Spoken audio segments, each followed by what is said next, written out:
सबसे पहली बात तो आप सभी का धन्यवाद करना चाहूँगा। और एक जो ऊर्जा और जो एनर्जी हमें सीमांचल में देखने को मिली है किसान आंदोलन को लेकर, अभी तक ये कहा जाता था कि किसान आंदोलन केवल पंजाब और हरियाणा का है, लेकिन हम साउथ भी गए, हमने उत्तर प्रदेश का भी दौरा किया, बंगाल भी किया, पश्चिम, ये जो सीमांचल है जो इलाका है यहाँ पर भी एकदम ग्रामीण इलाका, यहाँ पर भी किसान जागरूक है और अपने अधिकारियों के लिए आवाज़ उठा रहा है। ये देख के थोड़ा सा हमें एक सुकून मिला, और जिस तरह से उन्होंने हिम्मत करके सरकार के विरुद्ध एक आवाज़ उठाई है उसमें हम सभी साथ हैं।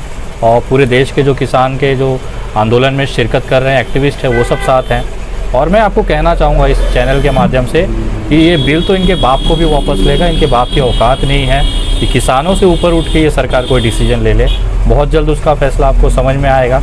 बंगाल में भी जिस तरह से मुंह के बल नरेंद्र मोदी जी गिरेंगे, अमित शाह जी वहाँ पर भीख मांगते हुए दिखेंगे, उसके बाद 2 मई को जब रिज़ल्ट आएगा तो इनको हकीकत समझ में आ जाएगी। और किसान की जो बातें हैं, जो मुद्दे हैं, जो मांग है, वो मानने पर नरेंद्र मोदी को मजबूर होना पड़ेगा।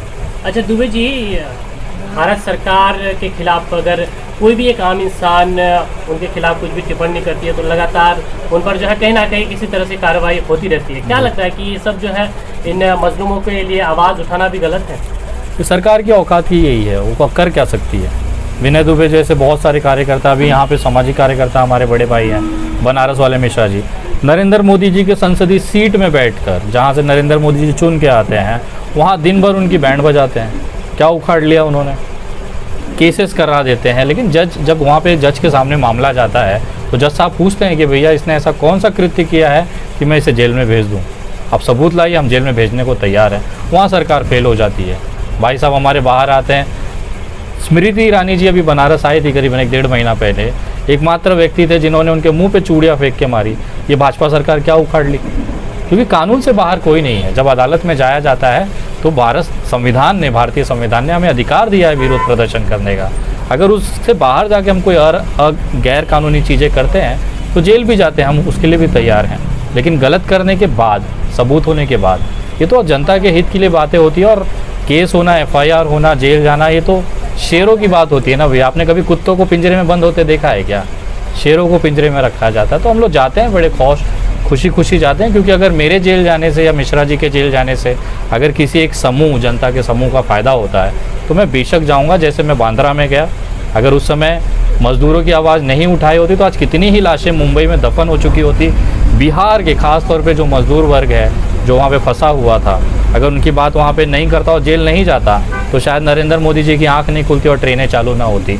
वहाँ पे कितने ही बिहार जो राज्य के जो नागरिक हैं वहाँ पे दफन हो गए होते, उनके परिवारों को पता नहीं चलता कि हुआ क्या है। अगर इस तरह की कृत्य से, जेल जाने से अगर किसी जनता का फ़ायदा होता है तो विनय दुबे आजीवन कारावास जाने के लिए तैयार है। एक बात तो ये है कि भारत सरकार में एक चीज़ और चल रहा है कि हाल ही में जब कोरोना के केसेस बढ़ रहा है तो लॉकडाउन की तैयारी करें, और महाराष्ट्र जैसे शहरों से ये खबर भी आ रही है। क्या लगता है कि इस बार अगर इस तरह की कोई लॉकडाउन की खबरें आती है तो देश की हालत क्या हो सकती है? देखिए, कोरोना की वजह से नहीं, मुसलमानों की वजह से इनकी फटती है, इसकी वजह से लॉकडाउन की जा रही है। मैं आपके चैनल के माध्यम से पहली बार एक रहस्य बताने जा रहा हूँ कि जैसे ही रमज़ान नज़दीक आएगा पूरे देश में लॉकडाउन लगा दिया जाएगा। और आप ये धीरे धीरे देखेंगे, उत्तर प्रदेश से शुरुआत होगी, फिर पूरे देश में इसे लाया जाए, क्योंकि इतनी नफ़रत भारतीय जनता पार्टी के खून में भर चुकी है मुसलमानों के प्रति कि इस तरह की चीज़ें हमने देखी हैं। जैसे ही अभी समझिए पश्चिम बंगाल में अभी चुनाव चल रहा है तो वहाँ पे कोरोना नहीं है, लेकिन उत्तर प्रदेश में अभी वहाँ पर नाइट कर्फ्यू लागू कर दिया गया है, महाराष्ट्र में कर्फ्यू लागू कर दिया गया है। कोरोना ये देख के थोड़ी आता है कि पश्चिम बंगाल में नहीं होगा, उत्तर प्रदेश में होगा। तो अब धीरे धीरे ये जो नफ़रत की जो सीमा है उसे लांघते हुए जैसे ही रमज़ान नज़दीक आएगा और यहाँ पर सरकार द्वारा, भाजपा सरकार द्वारा लॉकडाउन लगा दिया जाएगा, और जैसे ही रमज़ान बीतेगा ये लॉकडाउन खोल दिया जाएगा। सीमांचल के किसानों के लिए क्या संदेश है? एकजुट रहें, मजबूती से आवाज़ उठाएं, क्योंकि आज अगर आप अपने फसल की रक्षा के लिए आवाज़ नहीं उठाएंगे तो आपका जो बच्चा घर में छोटा है, खाना खा रहा है, नरेंद्र मोदी जी वही कटोरा उसके हाथ में दे देंगे जिससे वो 35 साल तक भीख मांगे। उसके बाद आपका बच्चा इसी सीमांचल के सड़कों पर भीख मांग के खाएगा। अगर आज अपने हक के लिए, अपने रोटी और अपने बेटी के लिए अगर आपने आवाज़ नहीं उठाई तो कल आपका दिन खतरनाक और एकदम भीख मांगने वाला आ जाएगा। नरेंद्र मोदी जी ऐसा कर देंगे। मेरा नाम हरीश मिश्रा है, यानी मुझे बनारस वाले मिश्रा जी के भी नाम से जाना जाता है। मैं और विनय दुबे मुंबई, हम दोनों भाई एक साथ पूरे देश के अंदर किसानों के हक और हुकूक को लेकर के जिस तरीके से आप देख रहे हैं कि 120 दिन से ज़्यादा हो चुका है, देश के तमाम किसान दिल्ली के सड़कों पर धरने पर हैं और 3 काले कानून जो हैं, कृषि कानून जो है, उसको वापस करने के मांग पर लगातार संघर्षशील हैं। हम अपने देश के किसानों के साथ हैं। हमारा जो मानसिकता है वो अपने देश के किसानों के प्रति समर्पित है। उस सवाल को लेकर के आज किशनगंज में किसान महापंचायत आयोजित किया गया था। सीमांचल के लोगों ने इस चीज़ को आयोजित किया था, इस सभा को किसानों के समर्थन में। किसान संघर्ष मोर्चा का एक छोटा सा ये जनसभा था जिसमें हम लोगों को बुलाया गया था और किसानों के दुख और दर्द पर जिस तरीके से सरकार, जो मोदी सरकार है, वो पूरी तरीके से नफरतबाजी के खेल को खेलते हुए किसानों को ज़मीर को बेचना चाहती, उसके ज़मीन को बेचना चाहती है अंबानी और अडानी को। उसके खिलाफ आज हम लोगों ने किसान महापंचायत यहाँ किशनगंज में किए हैं। उम्मीद है कि बिहार से आवाज़ उठ करके किशनगंज से आवाज़ उठ करके दिल्ली तक जाएगी। बागी बिहार का जो एक बड़ा तस्वीर है वो जालिम हुकूमत के कानों तक जाएगी, आँखों तक जाएगी और निश्चित रूप से हम अपने मंसूबे में पास होंगे और किसान जो 3 काले कृषि कानून हैं वो वापस होंगे, रद्द होंगे। क्या लगता है, बड़े लंबे समय से जो है किसान अलग अलग 3 जो बिल है उसको लेकर के आंदोलन में बैठे हुए हैं, लेकिन सरकार जो है अपने अडिग है अभी भी, लेकिन क्या लगता है? नहीं, देखिए, आप उसको अडिग नहीं कहेंगे, ये सरकार का अभिमान कहेंगे, ये सरकार की गुंडई कहेंगे, ये सरकार का एक तरीके से भारतीय लोकतंत्र का जो संविधान है उस पर कलंक कहेंगे।